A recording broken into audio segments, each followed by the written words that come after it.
Hai, nama saya Muhammad Rifki. Di sini saya akan membahas sebuah buku keren yang berjudul Is It Bad or Good Habit yang ditulis oleh Sabrina Ara.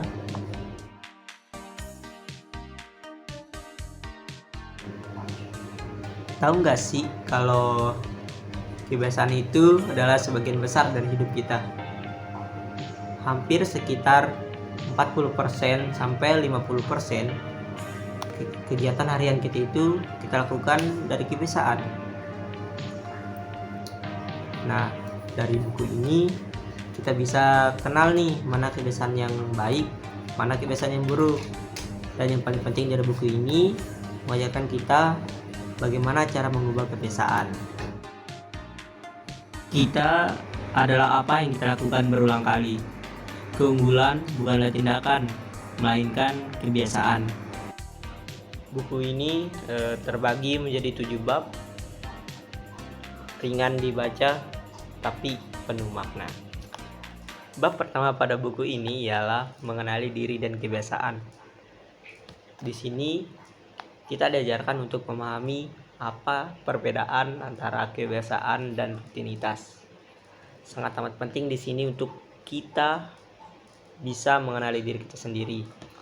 Dan ini penting sih yang diajarkan sama buku ini agar kita tidak mudah terjebak dalam pola kebiasaan yang buruk. Bab kedua pada buku ini ialah bad habit or good habit.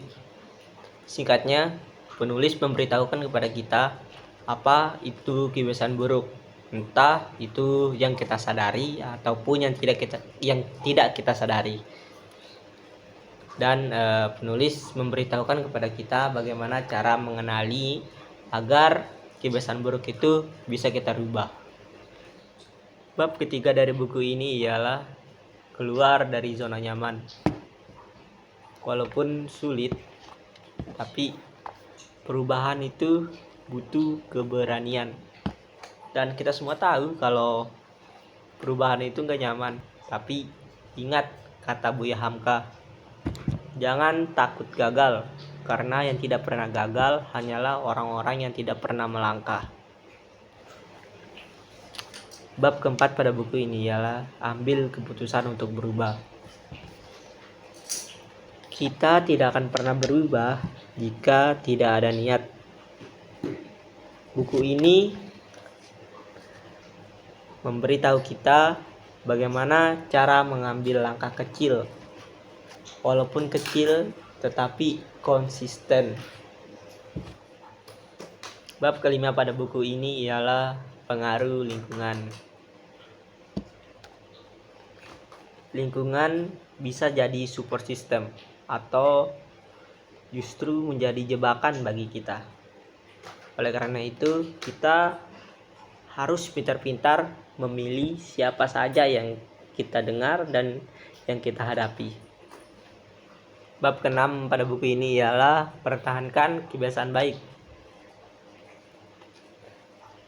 Ingat, yang penting itu konsisten. Di sini dibahas tentang manajemen stres dan pentingnya rasa syukur.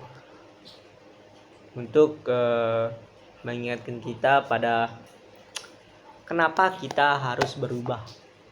Bab ketujuh dari buku ini ialah inspirasi dari tokoh. Ada banyak cerita tokoh-tokoh yang berhasil berubah. Mereka bukan Superman, bukan superhero, tapi mereka hanyalah orang biasa yang mau berusaha lebih. Buku ini mengajari kita bahwa perubahan itu mungkin asal kita mulai dari sekarang. Ingat kata Buya Hamka, kalau hidup hanya sekedar hidup, babi di hutan juga hidup. Kalau bekerja sekedar bekerja, kera pun bekerja. Artinya, kalau kita mau hidup kita berarti, kita harus sadar sama apa yang kita lakukan dan terus bertumbuh. Perubahan tidak akan datang jika kita menunggu orang lain atau waktu lain. Kita adalah orang yang kita tunggu. Kita adalah perjuangan yang kita cari.